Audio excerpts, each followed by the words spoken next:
welcome to the second episode of Concussion Chats. My name is Taya. Concussion Chats is a podcast hosted by the McGill Students for the Concussion Legacy Foundation with the help of Nick from Concussion Talk. We hope to provide hope and strength to those suffering from concussions through sharing stories. Today I have a recording of Kristine, who is a mTBI survivor and advocate. Kristine is an mTBI survivor who has found power in brain entrainment and alternative modalities. Part of her mission now is to help other TBI survivors on their healing journey to find the strength in their new normal. And I guess I'll just kind of go into my story. Is that good? All right. So I experienced a mild traumatic brain injury in 2015. It was from a car accident in which a distracted driver lost control of her truck, and I got to stop her in my Prius. So I lost consciousness, woke up, and it took a few days for me to realize that my life wasn't going to be the same. And I think you all probably know it's the weirdest thing to grieve your previous life when you're still alive.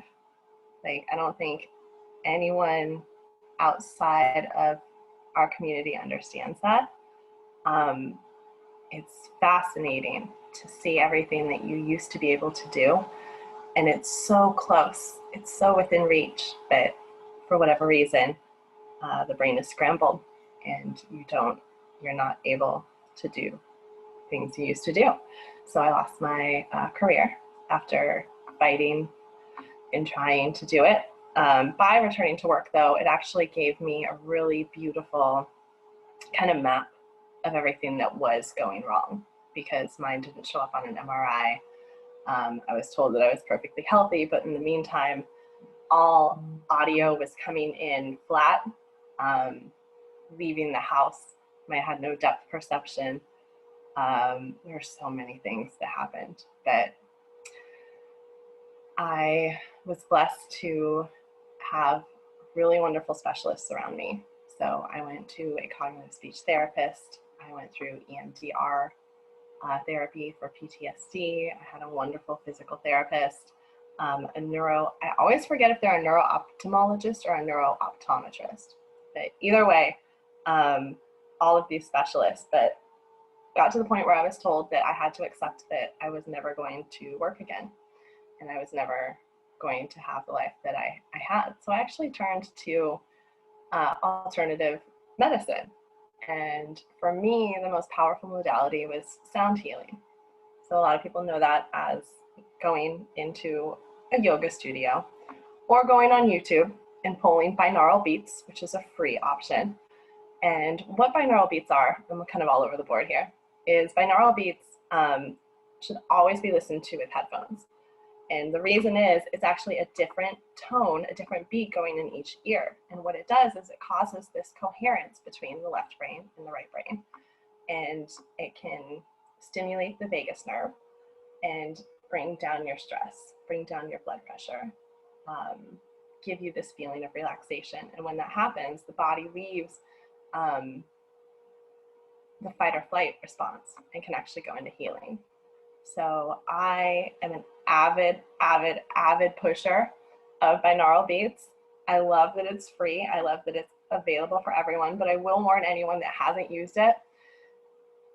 It's very relaxing until that YouTube ad pops on in the middle. you're there, and all of a sudden, whoa, and it comes through. So you've been warned. But I know there are a lot of other websites out there that offer free programs. And for me, there was one that was specific around migraines that I would listen to. I had a wonderful friend who pretty much custom created a job for me where I could just work 10 to 12 hours a week, and I would go in for 3 hours a day. It was so tough, you guys. I know you guys know, oh my gosh, but it gave me this purpose, and I would go into this dark closet with these headphones on and listen to it, like with tears streaming down my face, like, I can do it. So yeah, everything kind of went around to sound healing. And then I got certified in Qigong, which is also, it's an ancient form of cultivating energy through the body. and understanding where it goes. And they use a lot of sound therapy too. So chanting, using Om, using the breath became really important in my journey. Yeah, and it kind of went from there. I've pretty much tried, I don't want to say every modality, but I bet if you name it, I'll be like, oh yeah, I did that. I did that.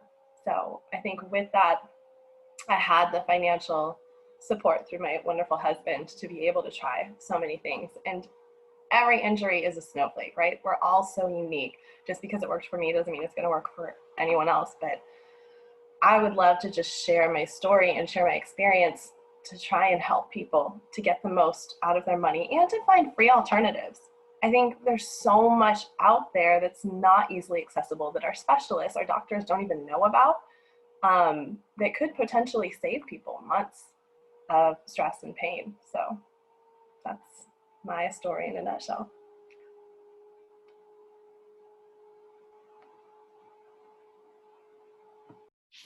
Thank you for sharing. I'm gonna stop the recording here just so that we keep everything else private with everyone. Today I have Nick from Concussion Talk joining me just to reflect on Kristine's awesome talk. A couple of things we discussed were how sound healing really helped Kristine. And we had an in-depth discussion afterwards about binaural beats and how so many people found that they're awesome. Kristine also talked to us about how they stimulate your vagus nerve and they bring things like stress and blood pressure down. This is all this is all new to me. This is all like the sound healing. I mean, like I mentioned last time that my injury was 17 years ago and it was more acute, and there wasn't much study in the brain injuries then really, and so all this stuff. So what is binaural beats? What is that? Binaural beats is it's, I don't know exactly what it is, but it's like you need to have both your headphones in, and it there's like different frequencies, and I feel like Emily would be better at this, but Emily,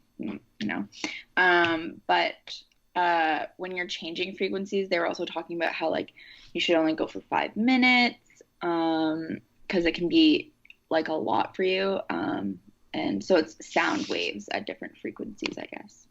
Okay. And the other one, the vagus nerve stuff, I mentioned that last week as well, with when Emily was talking about the importance of the vagus nerve, so it's obviously a very, very important, and I've heard about a lot after as well. Like I've heard the physios and the people talk about stuff too. So I mentioned that one, but again, for me, that wasn't something that was really.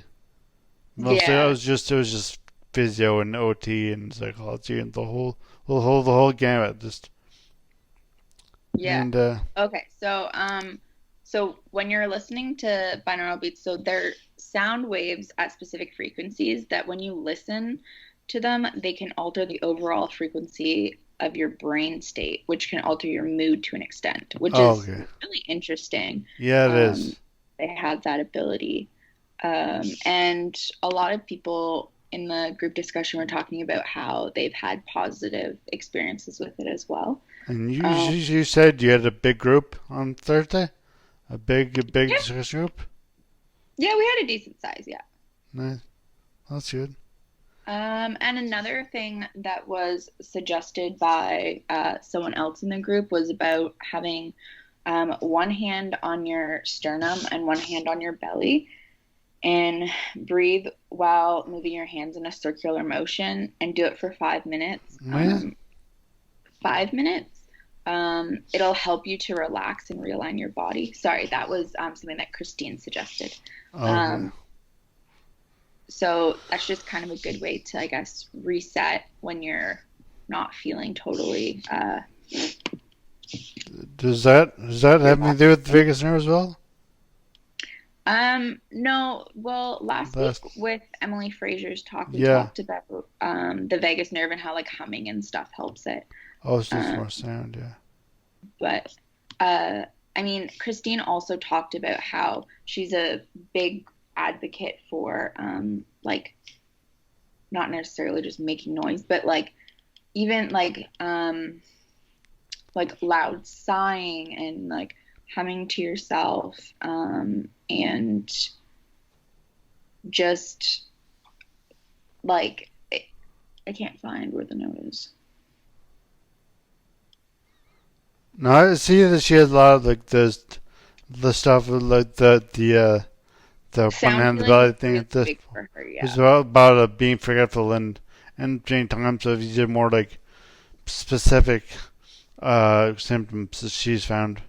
But the Hmm. both ones I'm not really. I mean, I know obviously of neurofatigue, obviously the big time, but I don't really know the scheduling part of it as well. But Yeah, but this idea of this her of her saying that something that helped her most was her words are her reality, and yeah. knowing that her story thing, her story said, and you said that that Christine's story was about she was injured when she was 12. Oh no, that was another person. Sorry. Okay. Kristine, she got injured in an accident in 2015. She lost her career after lots of fighting and attempting to save it. And she struggled just a lot with it all, but now she's come back stronger than before. Um, she was talking about how she feels like she can actually work more and do more now. Um, Something else that was really interesting that she talked about was about like referring back to her whole realizing that her words are what creates her reality. She gave us like a little like not really analogy, but something that she does for herself. So she wears a palm tree necklace every day to remind herself to bend but not break. Um, just kind of as like a reminder that um, she's stronger than she ever would have thought, which is awesome. And then we'd Do also you find symbolism helps? Will help so I guess Emily or you like with or the group find these like symbols were very helpful? yeah. So there was actually someone else in the group that said they have someone has a tattoo that means warrior in another language. And it also like represents moving forward. And then I have a tattoo that says warrior with a semicolon. I noticed you have Um, tattoos on your left arm yeah, there. Yeah. yeah, that warrior tattoo is kind of like inspired by Emily and a couple other friends. Oh, nice. And it's just kind of like a reminder, like that, like like stronger than you think you are, and you can keep pushing through and you'll make it through. And kind of like all my tattoos are like that. Like this one on my bicep What does he say? says What does that say?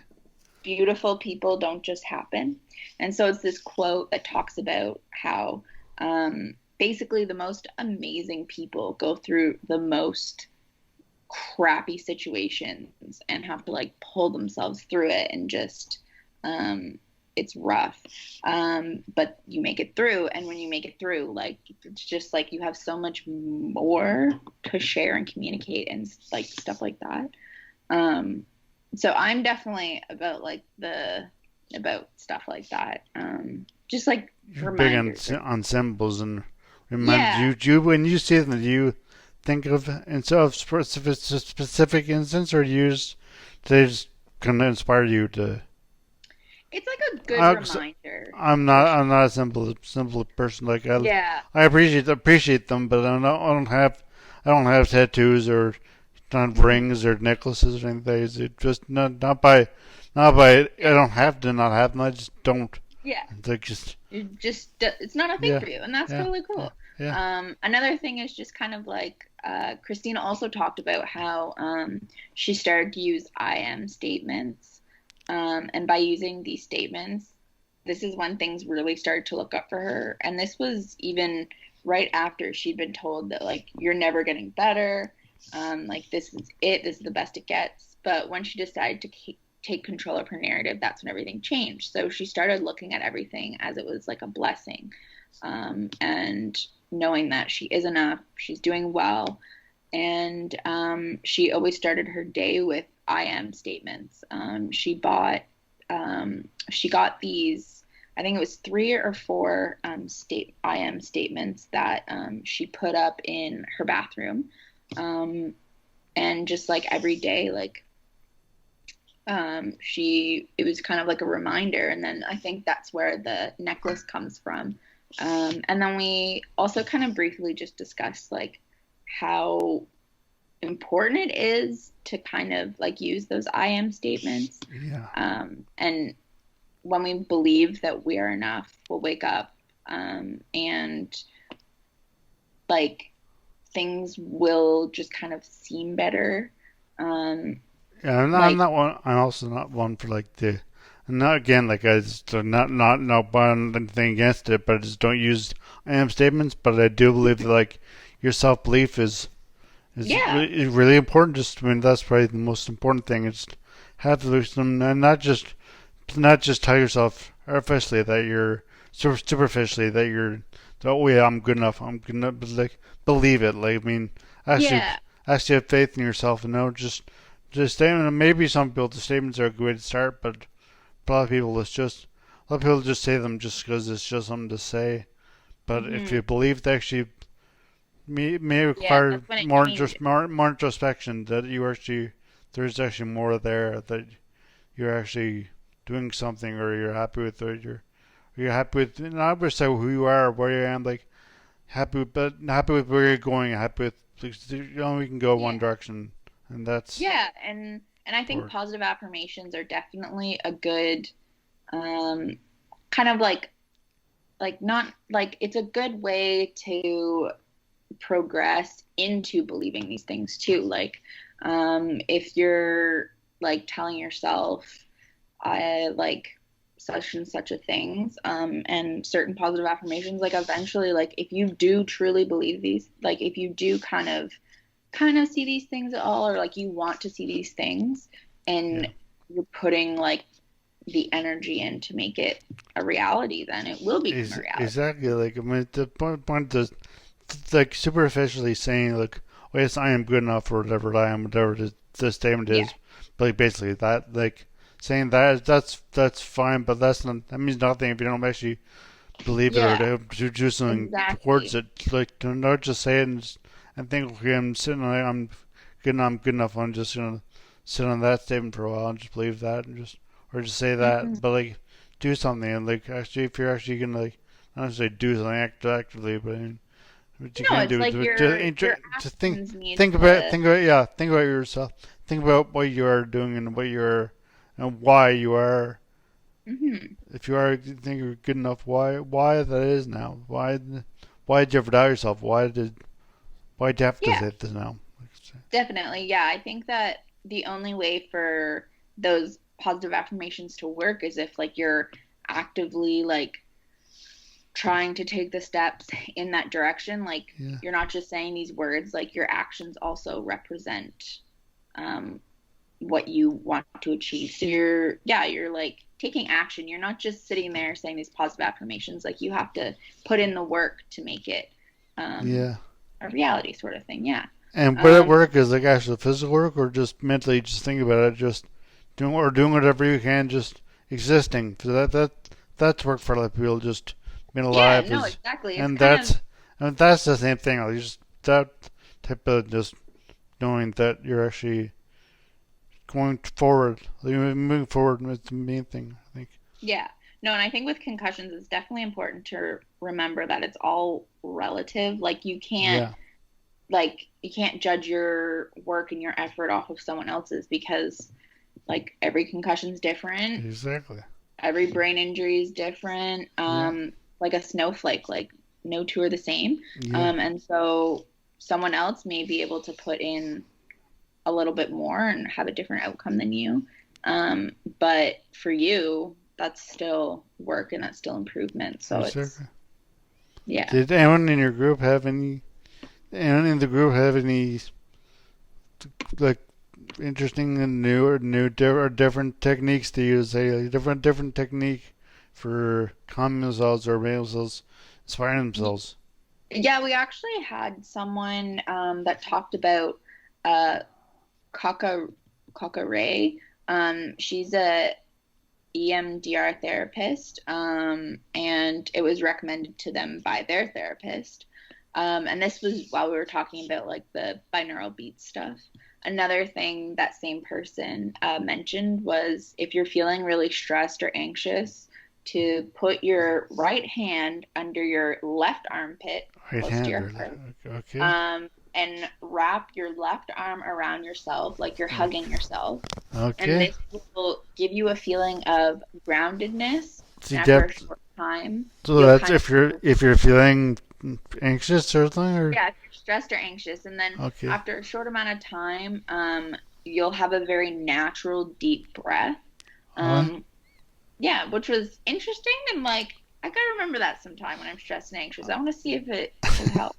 Okay, I tried this then, but I'm not stress anxious right now, so I don't think it'll not much to do really for it. But yeah, that's it. I don't have to. I don't have to get. I have to freak myself out so I can try it.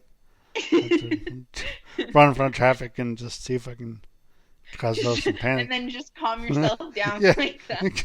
Karen's honking at me, going, "What are you doing here, buddy?" I was like, "I'm just trying something."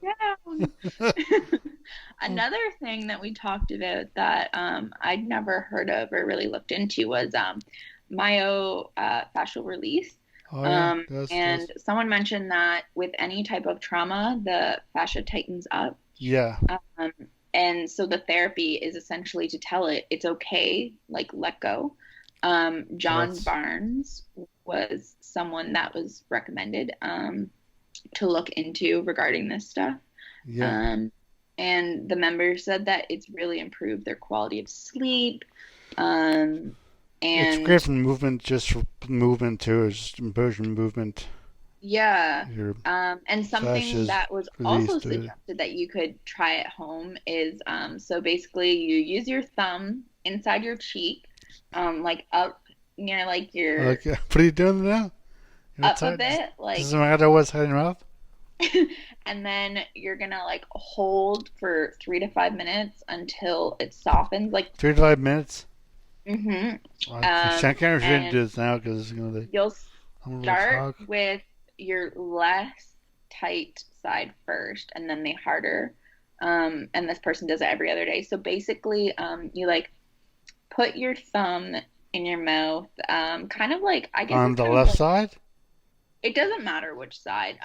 Okay. He was talking about like whichever side's not as tense for you, and then you'll be able to feel a spot in your cheek that is tighter. And then you just kind of like rub it, I guess, hold it. Hold it for 3 to 5 minutes until it softens, and this apparently helps too. And then members were also talking about how after they do this myofascial release, their emotions. Make sure you wash your hands too. And these COVID COVID times, you're only sticking your fingers in your mouth. But yeah, they were talking about how their emotions are all over the place afterwards. Like it can be a very emotional experience. But sometimes it's like it feels good because it's like kind of just being like, this is right for me right now. Like this is good. And they just feel all the fatigue that they've blocked hit all at once sometimes. So one person said like they experience that, so they schedule it on a Friday because they know that they don't have much on that day. But apparently like afterwards it's really good. And someone else mentioned EFT, so that's the EFT. like tapping stuff. The what stuff? You like tap certain points on your body. I was told to do that years ago What's by it? What's it stand for? EFT. EFT. I don't know. Electric or something? Some something Fascial something? emotional forgiveness therapy. I don't know. Oh, yeah. EFT. Oh, I think that. I'm not sure. But yeah. So EFT basically it's a form of tapping. Yeah. Sorry, the T wouldn't be Yeah. like therapy. It'd be like Yeah. tapping. But anyways, Yeah. so you're like you just like tap certain points on your body, and this can also be very emotional for some people. And someone was talking about how it does make them tear up. I years ago was recommended to do this by a therapist, and I felt like a crazy person. I tried it a few times and I couldn't do it. And so when I mentioned that in the discussion, someone mentioned that they also don't like it. They find it pretty boring, so they do butterfly tapping instead. So for some reason they can do this, like where you cross your arms over your shoulders and you tap. And they find that much better for some reason. You cross your arms over and tap your shoulders. Yeah, I guess. Okay. I don't know. I'm not really. Yeah, I don't really know much about this. Yeah, I don't know anything about it, so it's all new to me. So. It was just a really interesting discussion. Yeah. It was really cool to talk to Kristine and just hear about how hard she struggled for a while, and then just by changing her mindset, she was able to just have so much progress. She also told us about how 2 years ago she started volunteering with Love Your Brain for about 20 hours a week. Nice. And it really inspired her. Doing what? What did she do? I think she was just talking to other people. So she said talking to everyone really inspired her and opened up her heart. And she believes that doing that work helped her to work as much as she does now. As of a few weeks ago, she was able to start working 40 hours a week back at her job. Plus, she also does a bunch of life coaching on the side, along with many other things.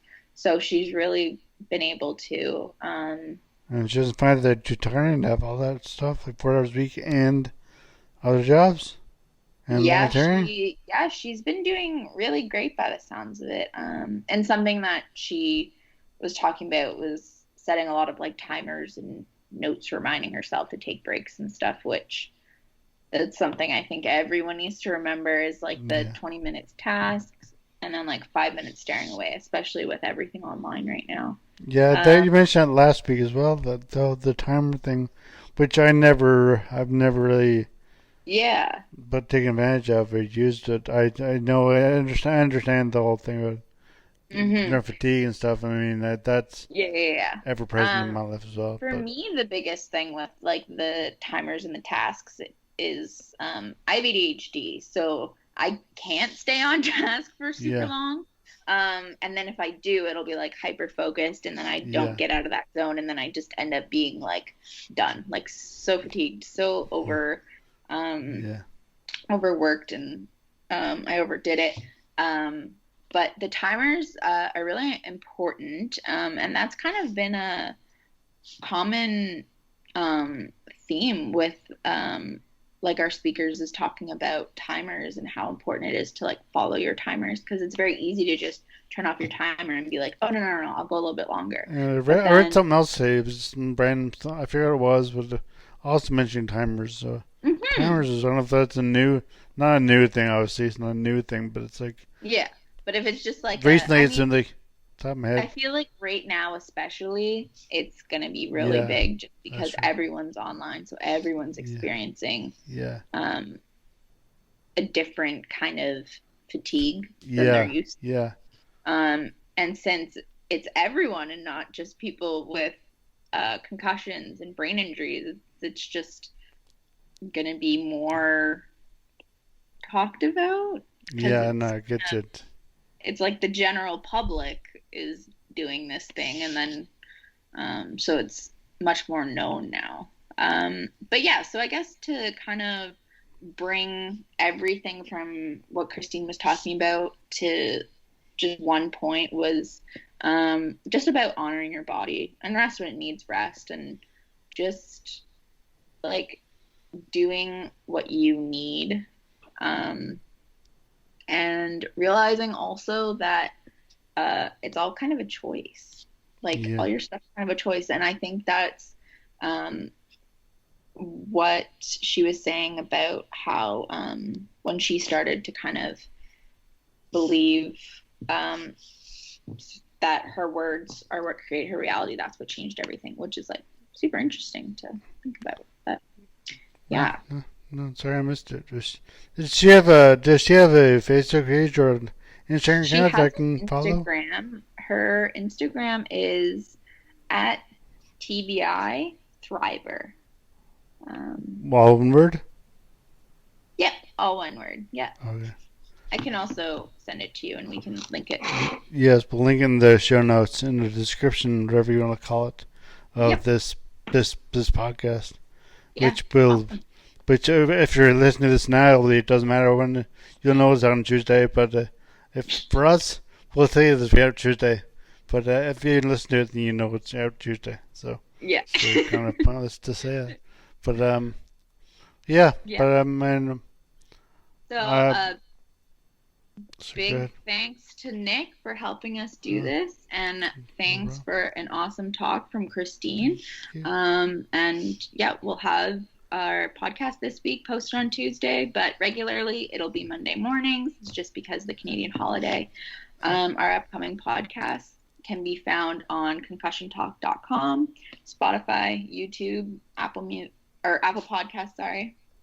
You can find more information about our group on concussionmtl.com. Our peer-to-peer support group is free and open to everyone. We hold 2 weekly meetings on Zoom, which we will link in the description. See you next week. HeadCheck Health bridges gaps in concussion care through simple, powerful technology. Join organizations like the Canadian Football League, Trek Factory Racing, the Canadian Junior Hockey League, Eastern Washington University, and Volleyball Canada, who rely on HeadCheck to improve communication and optimize care. Visit headcheckhealth.com for more. The music at the beginning of this podcast is by Ben Sound. www.bensound.com.